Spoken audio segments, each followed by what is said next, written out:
Welcome to Calumet Roundtable today. I'm your host, Lee Artz from the Department of Communication. Calumet Roundtable is a show produced by our students, and we feature scholars and faculty from the region and engage them in interesting conversations that we hope are of interest to our viewers. Today I'm joined by Dr. Paul Booth, who is an associate professor from DePaul University in Media and Cinema Studies. Dr. Booth teaches classes in social media, fandom, new media, cultural studies, board games, popular culture. The list goes on. The list goes on, as does his publications. Digital Fandom, New Media Studies, Time on TV. His latest two books just published this year are Playing Fans, Negotiating Fandom and Media in the Digital Age, and Gameplay, Paratextual in the Contemporary Board Games. Both published, as I said, this year. So I guess to start, we need to have some idea of what we're going to talk about. Absolutely. The topic is fandom, which pretty big topic. Yes. When you talk about fandom or fans, why does that come into media studies as opposed to something in People magazine? That's a really great question, Lee. I mean, I think fans are so central to the media environment today because so much of what we're watching is geared towards a fan audience. And so when I talk about fans in my books and in my classes, what we really talk about are people that have a very strong emotional reaction to something. They don't just watch. They don't just watch. They Right. participate, or they become engaged. They tell other people to watch, or they even go and create their own content, their own fan fiction or fan videos. And so, I think the reason we want to study fans in a media class today is because they are so central to how media is made today. They are the audience that is being aimed at. They're the audience where their shows are coming out, their movies are coming out, aimed at fans. A particular kind of fan? I think there's a lot of different types of fans that we have in the world today. I guess that question is, are certain television shows, if we're talking about TV shows, or movie franchises like... Well, sure. I mean, you've got your kind of long-standing Trekker fandom, right? Yes. The Star Trek, the sci-fi fandom, which of course is a gross generalization because someone who loves one type of sci-fi is going to hate another type of sci-fi. But I think you've also got lots of other types of fandom that emerge today. I think you've got kind of dystopian fandom, teen literature fandom. I guess the question is, when you were talking about fans, the thing that struck me the most is certainly fans benefit because they like it and they can get together and talk about it, but it strikes me that the media producer may be the ones that benefits the most because once fans are engaged, they're watching, they're going to advertise the show without being paid, they're going to buy product, they're going to just kind of talk up the show. So who benefits beyond the media producer or the advertiser? So it strikes me that the fans that seem to be most important would be those that are 20-something that are watching contemporary shows. I'm not sure if the Star Trek show fans that are like 40-something are a big... Well, there's that new there is that new Star Trek show coming out next year, I think. Okay. So that's hopefully gonna draw on a different crowd. But I think you're absolutely right. When we're talking about fans, we're actually talking about two different, or more than two different ways of engagement, because fandom is more than just an emotion. Fandom is a kind of community, it's a way of belonging, but it's also a way of participating with something. And so you're absolutely right. This kind of mainstreaming of fandom today, the kind of geek is chic, the rise of Comic-Con is so geared towards the producers and advertisers and getting fans to kind of work for free, this kind of free labor type thing. What they call prosumers? What they call prosumers. Yes, a producer that consumes. That consumes, or absolutely. a consumer that does their own production. There's all sorts of awkward terms that have been kind of hypothesized about how to combine these terms. And I'm guilty of that myself, I think. Well, that's how you get published. You create a term. You create a term, and there you go. You run with it. But I think there's an important aspect of fandom that isn't part of this kind of capitalist corporate system. And that's a type of maybe subcultural fandom. And that's the type of fandom where people are working outside the media industries. They're the people that go on kind of websites, maybe websites that they've designed and just published their own fan fiction, or they've met in groups and kind of subverted copyright to make fan videos. And that's a kind of fandom that's very difficult to market because they, by necessity, are working outside of the corporate system. So what's the appeal? Well, let's start with there. I want to know what's the appeal, and then what's the function of that fan group? I get a fan club together, I have my own website, we have coffee together, I wear the t-shirts. What's the appeal there? Is it simply a sense of identity, or is there something more going on? There's a sense of identity, there's a sense of belonging. I think there's, in our lives today, and I don't think there's this psychological kind of need for it. I don't subscribe to the "we are missing something in our lives" philosophy.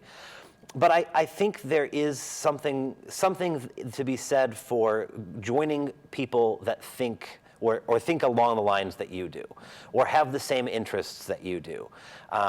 For a long time, fans were considered very much kind of outside the mainstream. So for 30, 40 years, fans were mocked, they were made fun of.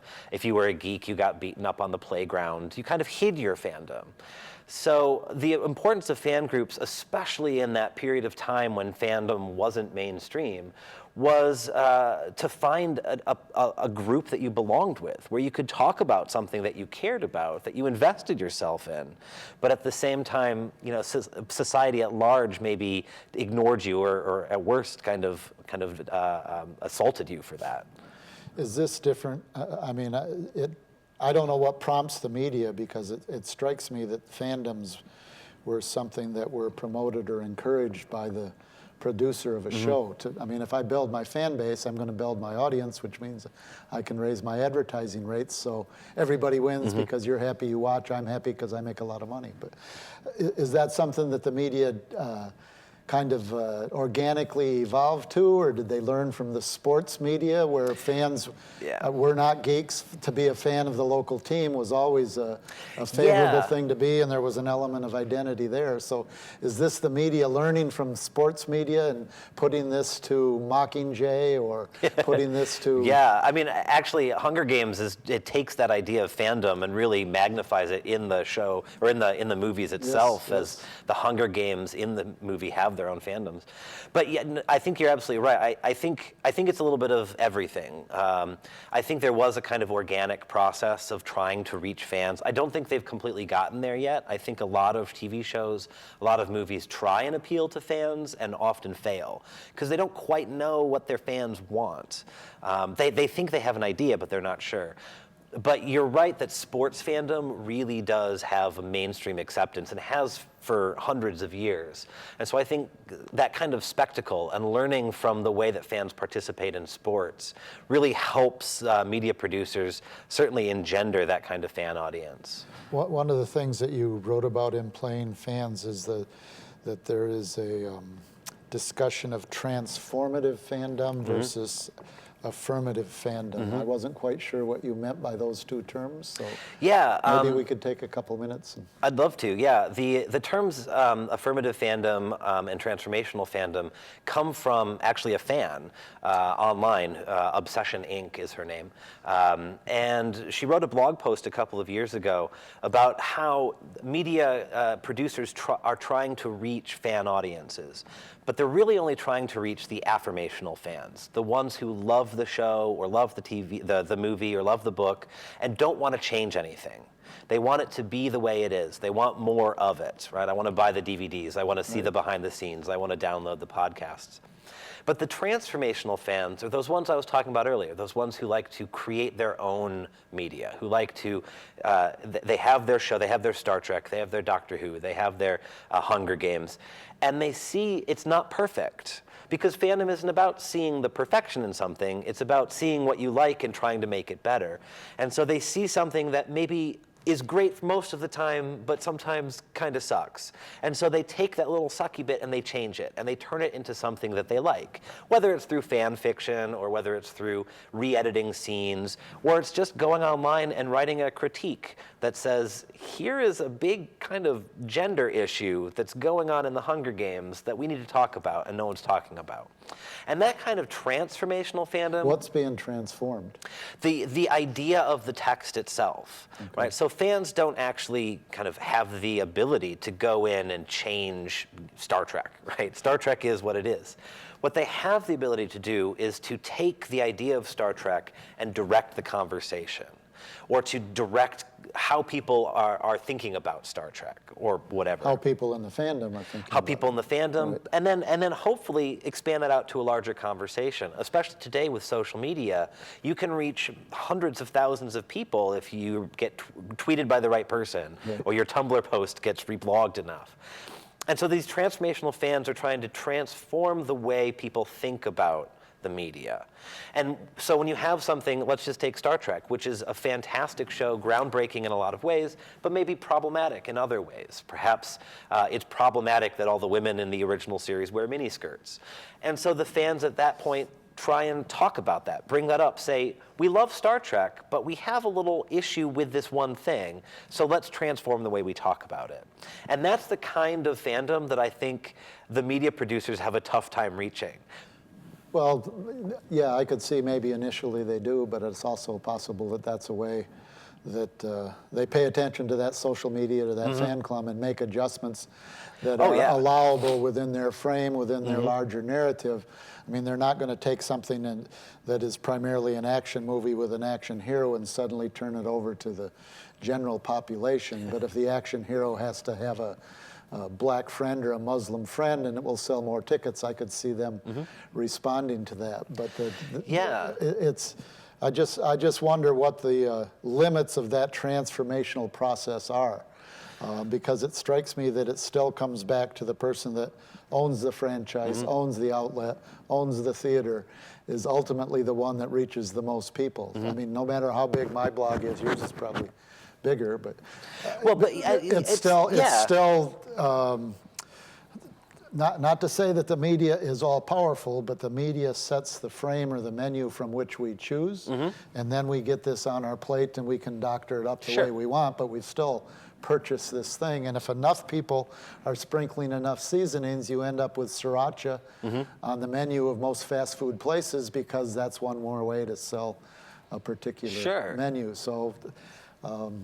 No, you're absolutely right. And I mean, I think one way that we can look at how to make our media better, right? How to make our media appeal to more people, be more diverse, have a more positive impact on the world, is by listening to people that watch it religiously, that watch it through a fanish lens, and see how they react to it. We're going to come back to that, because you opened up a big question of how to make the media better. And we'll be back. We're going to take a quick commercial break. Calumet Roundtable will be right back. Stay with us. The Purdue Calumet College of Business gives you the chance to learn from a team of award-winning professionals, innovators, and scholars active in their field. You'll get an education from one of only 5% of business schools worldwide to be AACSB accredited, while joining alumni ranging from an award-winning news anchor, the corporate brand manager at Morningstar, to an analyst at the World Bank. The College of Business at PUC is the first step on your path to success. The Purdue Calumet College of Business. Thinking differently, making a difference.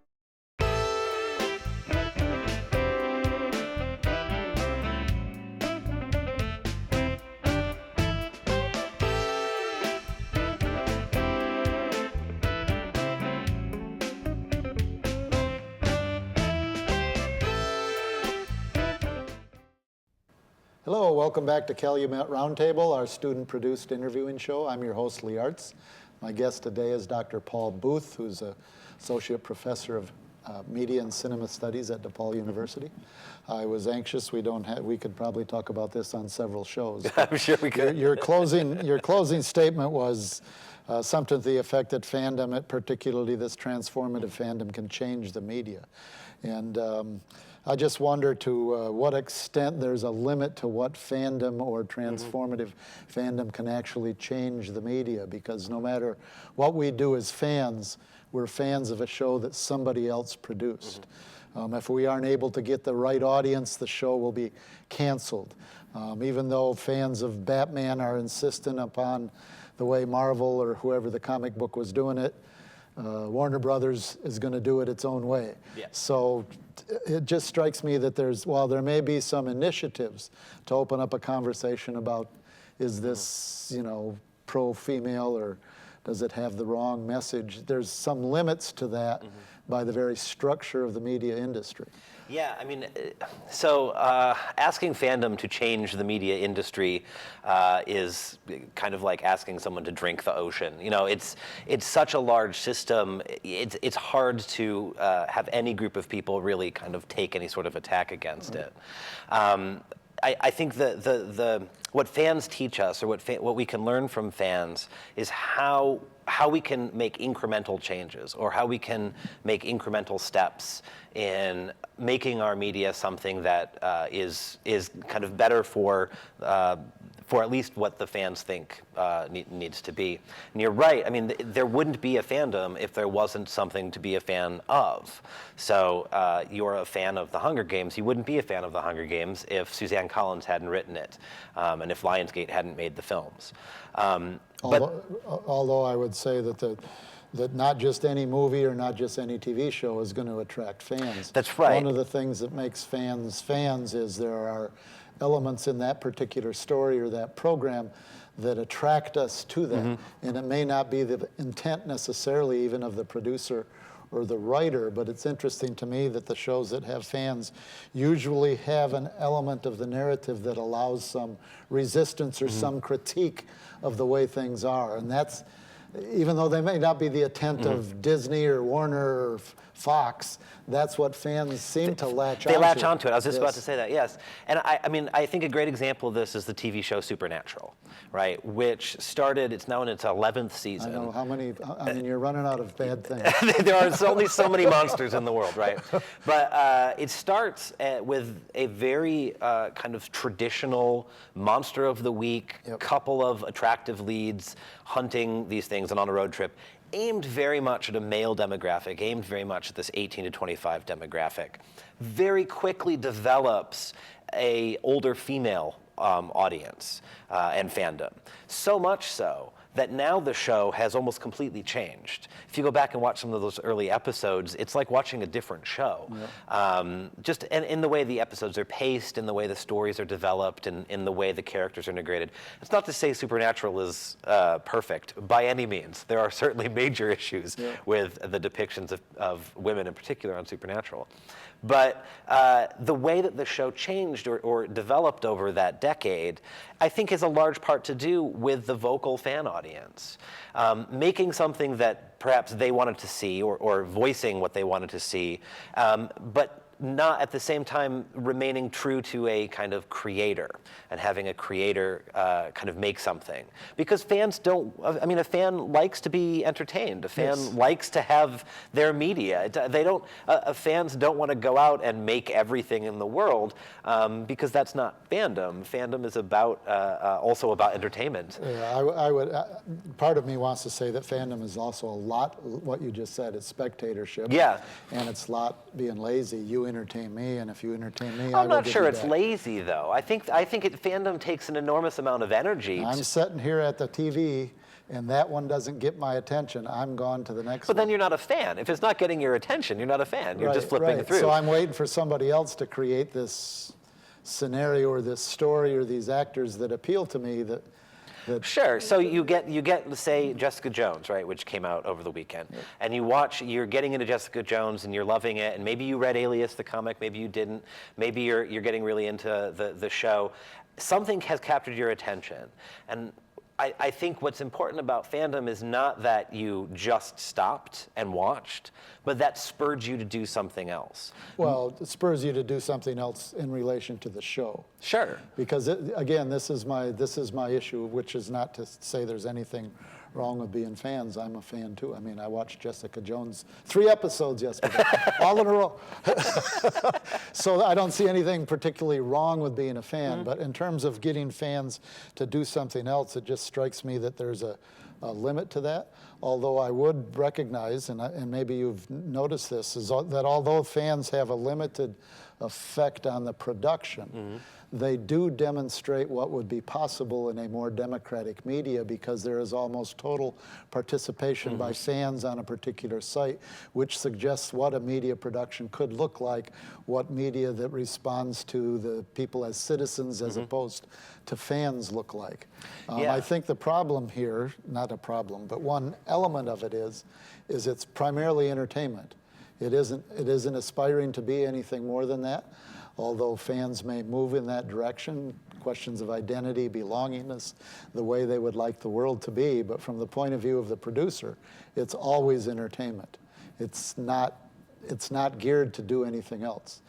But that's not necessarily true. I mean, media is entertainment, certainly. First and foremost, our media is entertainment. But it can also be other things. You can add in aspects of encouraging people to become civic participants, encouraging people to get invested in social actions. Our media has always spurred us to do things. Oh, yes, I don't mean to say yes. Absolutely. Entertainment socializes us. It gives us something to identify with. I think it speaks loudly in ideological terms, even though we're being all of those things are true. But you're right. At the same time, we are of course getting messages, and we are kind of being interpolated back into the system. And if we want to have an effect beyond the fans that may see this show as expressing their particular worldview or their particular cultural values, beyond that, they would model what they do on their fan sites in a world beyond or outside of that particular medium. I mean, I think of all of the black audiences for Empire and the fans that write and form clubs. It has little to do with what happens in Ferguson, although they may be acting this out, because here's one of the few places that you can have positive images of blacks, and some blacks with a certain amount of power, and although there's stereotypical portrayals of different characters, the fans can challenge that and resist that. But there's a world of difference between that communication, that social grouping, and what's necessary to stop police brutality and actually get to the point. But they go hand in hand. I mean, I think there's a limited amount that anyone could do about Ferguson, or about any sort of Black Lives Matter, or about Hands Up, Don't Shoot. There's a limited amount that an individual has the capacity to do in a system that is built against individual participation. Well, yes, except I would argue it's all about individual participation. The system is against any kind of cooperative, collaborative, even interactive fan collaboration. Because I mean, again, I don't want to get off topic, but I think there's a lot that could have been done in Ferguson. The simple recognition that we're the majority in this town, let's have our own political party, let's vote for us for mayor. Away goes the problem with racist cops, because now you're in charge. But when you don't think that, I mean, maybe that solves racist cops in one city, but it doesn't solve the larger systemic problem. It provides a model for what can be done. And I think fans, and I certainly am not trying to say that fans are going to change the world and make everything happy and pretty and rainbows. But I think that fans can model, or fans can create that type of environment in a public way that allows a greater acceptance for seeing that, right? So when I say, an individual doesn't have much power, I mean, like, someone in Spokane doesn't have a huge amount of power to go to Ferguson and do anything. But a person in Spokane that can create media, that can use their Tumblr post to bring light to an issue, that can publicize something, even if it's based on Empire, or even if it's based on a TV show, but can make something public and acceptable for people to understand, that can go a long way to changing perception. And whether or not social action happens because people are on the ground being active, or because people's minds are being changed, I think those are two routes to the same kind of solution. And maybe fans are not as kind of socially active, although some certainly are. Some certainly, some sites will be more, and I think I think fans of particular shows or particular programs may be more politically aware and socially active and have different cultural values. We talk about again, I don't want to denigrate. No, and I'm not saying you are, but well, it could easily come off that way. I'm just suggesting that there's limits to what fans can do beyond indicating to the producer of how to adjust to keep making the fans happy, and the limits of fans tend to be to build the show in their own fandom. I do think there's a positive thing in the model that they show of how, if we participated collectively, what we could come up with. And part of it, I would hope that there's a certain recognition at some point, why do we have to say constrained within this fan universe when we know within this fan model we could have a different communication practice if we had more access to the media rather than just as viewers or receivers. So, well, I think I think fans certainly have access to social media. Fans have been producing media for hundreds of years, but they don't necessarily always have access, the type of access that kind of the Hollywood does or producers do. To distribute, production and distribution. But what we're seeing happen in fandom actually today is the kind of rise of the fan auteur, or the fan who was a fan and is now making things. I think J.J. Abrams is a good example of this. Russell T. Davies is a good example of this. And in our mainstream media, in television and in film, these tend to be fans, the affirmative fans that we talked about earlier. But when you get things like web series, or you get things like Netflix shows, right? I mean, Jessica Jones is produced and show-run by a woman. Right. When it's out of the mainstream media, I think you do start seeing those other voices, those fanish voices coming out. Absolutely. Absolutely. And again, we could have this conversation for. And I would love to.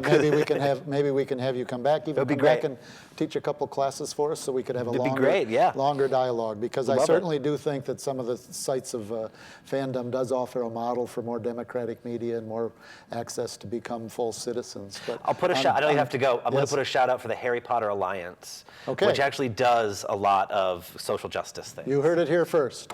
But it's all the time we have for our program. I want to thank you. Thank you so much. Dr. Paul Booth, for joining us today on Calumet Roundtable. I'm your host, Artz. Have a great day and tune in again next week.